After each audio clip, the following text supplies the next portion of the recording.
नमस्ते। मैं हूँ राहुल और आप देख रहे हैं मेरा रंग।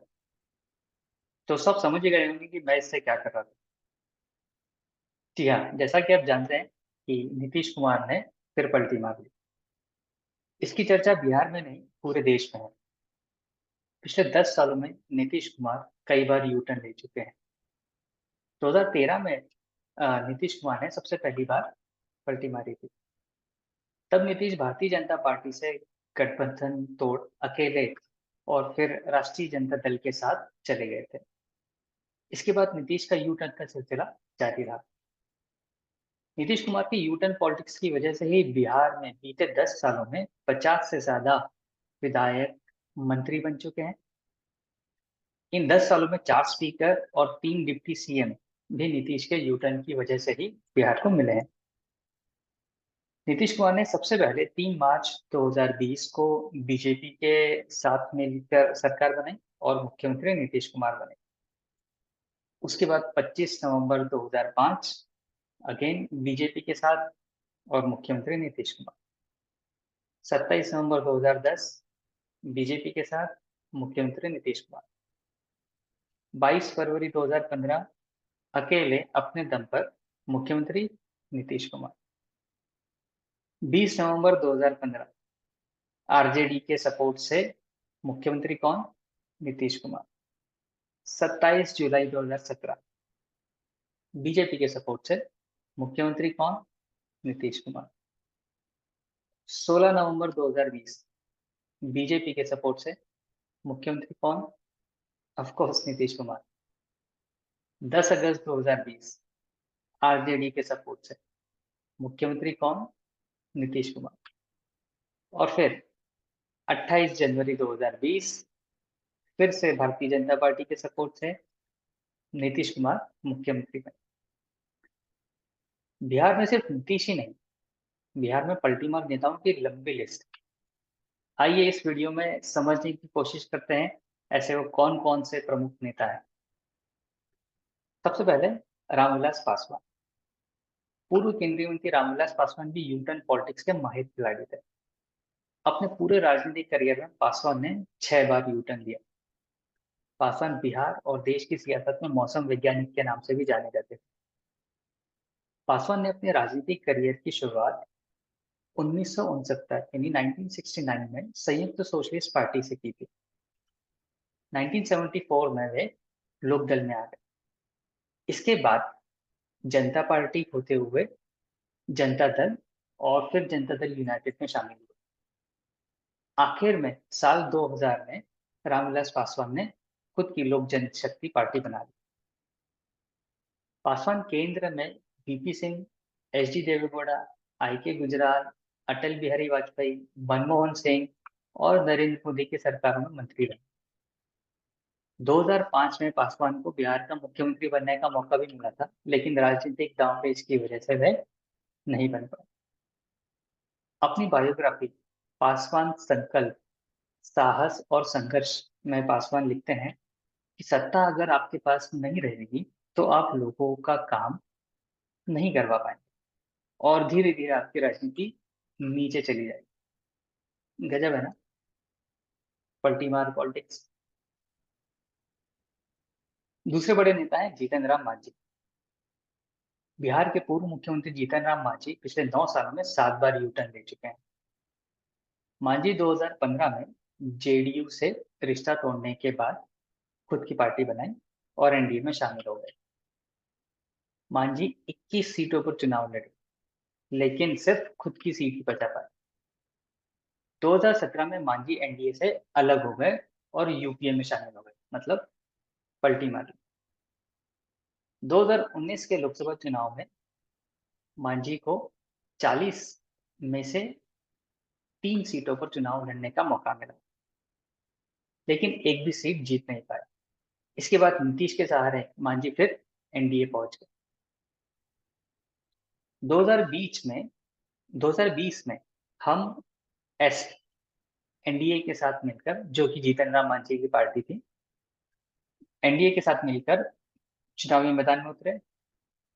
मांझी की पार्टी को 7 सीटों पर चुनाव लड़ने का मौका मिला, जिसमें से 4 पर जीत दर्ज करी। 2022 में नीतीश कुमार एनडीए से अलग हुए तो मांझी भी उनके साथ निकल गए। मांझी महागठबंधन में शामिल हुए और नीतीश के साथ कभी न जाने की कसम भी खाई। हालांकि एक साल में ही उन्होंने अपनी कसम तोड़ दी। 2023 में राजनीतिक फैसला लेते हुए उन्होंने नीतीश कुमार कैबिनेट से खुद की पार्टी को अलग कर दिया और मांझी फिर बीजेपी के साथ चले गए, यानी फिर पलटी मारी। जीतन राम मांझी वर्तमान में बिहार विधानसभा के सदस्य हैं। मांझी के परिवार के 3 सदस्य सक्रिय राजनीति में हैं। नागमणि कुशवाहा कद्दावर समाजवादी नेता जगदेव प्रसाद के बेटे नागमणि कुशवाहा भी यू टर्न लेने में रिकॉर्ड बना चुके हैं। पिछले 23 सालों में नागमणि 11 बार यू टर्न ले चुके हैं। पलटीमार पॉलिटिक्स के बूते ही नागमणि केंद्र में मंत्री भी बने थे। 1977 में शोषित समाज दल के सिंबल पर नागमणि कूठा विधानसभा से विधायक बने। 1980 में भी उन्होंने इस सीट से किस्मत आजमाई, लेकिन चुनाव हार गए। 1985 में नागमणि कुर्ता से निर्दलीय जीतने में कामयाब रहे। 1990 में वे कांग्रेस में शामिल हो गए, लेकिन कुर्ता सीट बचाने में नाकाम रहे। 1991 में उन्होंने चतरा सीट से कांग्रेस के सिंबल पर लोकसभा का चुनाव लड़ा, लेकिन इस बार भी जीत नहीं पाए। नागमणि इसके बाद राष्ट्रीय जनता दल के साथ आ गए।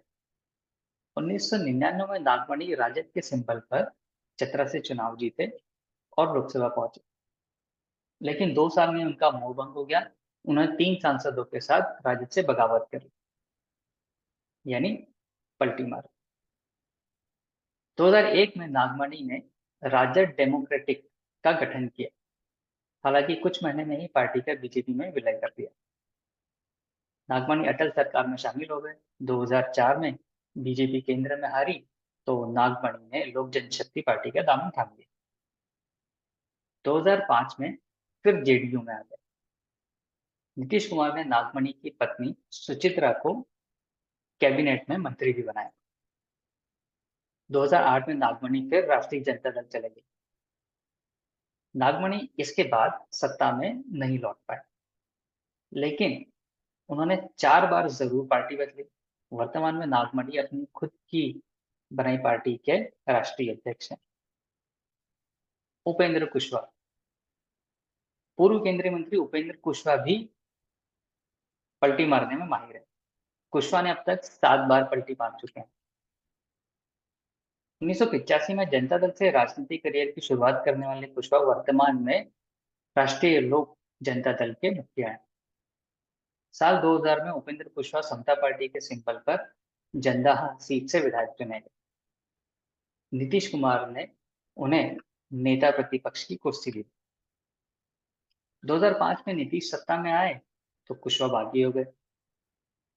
उन्होंने 2007 में राष्ट्रीय समता पार्टी बनाई।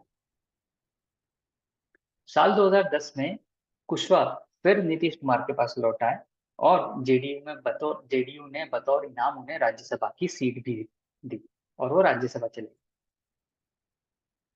2013 में कुशवाहा फिर बागी हो गए और एनडीए में चले गए। बीजेपी ने कुशवाहा को मोदी सरकार में मंत्री बनाया, लेकिन कुशवाहा 2018 में फिर बीजेपी से बागी होकर महागठबंधन में चले गए। 2019 का चुनाव महागठबंधन से लड़े, लेकिन उन्हें सफलता नहीं। कुशवाहा इसके बाद 2020 में चौथा मोर्चा का निर्माण किया, हालांकि एक भी सीट जीतने में सफल नहीं। कुशवाहा 2021 में फिर जेडीयू में चले गए, लेकिन 2023 में फिर से बागी होकर खुद की पार्टी बनाई। आइए अब एक और नेता के बारे में जानते हैं, जो कि है सम्राट चौधरी। बिहार बीजेपी के प्रदेश अध्यक्ष सम्राट चौधरी भी पलटीमार पॉलिटिक्स में माहिर खिलाड़ी। बीजेपी के कद्दावर ओबीसी नेता शकुनी चौधरी के बेटे सम्राट ने 1990 में राजनीति यानी पॉलिटिक्स की शुरुआत की। 1999 में राबड़ी देवी सरकार में सम्राट चौधरी को मंत्री बनाया गया। सम्राट चौधरी के मंत्री बनते ही विपक्ष का हल्ला बोल शुरू हो गया। विपक्ष का आरोप था कि सम्राट चौधरी को लालू ने कम उम्र में मंत्री बनवा दिया। हालांकि हंगामे को देखते हुए राबड़ी देवी ने सम्राट चौधरी से इस्तीफा दिया।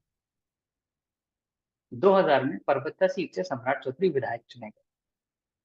2010 में लालू यादव ने सम्राट चौधरी को विधानसभा का उपनेता प्रतिपक्ष बनाया, लेकिन चौधरी 2014 में तब सुर्खियों में आए जब उन्होंने आरजेडी के 13 विधायकों के साथ पार्टी तोड़ दी। 2014 चुनाव से पहले आरजेडी के लिए यह एक बड़ा झटका माना गया था। आरजेडी के गठन के बाद ये सबसे बड़ी टूट थी। चौधरी सभी विधायकों के साथ नीतीश कुमार के पास चले गए, यानी पलटी मार। 2014 में केंद्र में नरेंद्र मोदी की सत्ता आने के बाद मुख्यमंत्री पद से नीतीश कुमार ने इस्तीफा दे दिया और जीतन राम मांझी को बिहार का मुख्यमंत्री बना दिया। सम्राट चौधरी को मांझी कैबिनेट में जगह मिली। एक साल के भीतर ही जेडीयू में खटापटक शुरू हुई और नीतीश ने मांझी से इस्तीफा देने को कहा, लेकिन उन्होंने बगावत कर दी। मांझी की बगावत में सम्राट चौधरी ने भी साथ दिया और वे 2015 में जेडीयू छोड़कर मांझी की पार्टी एचयूएम में शामिल हो गए।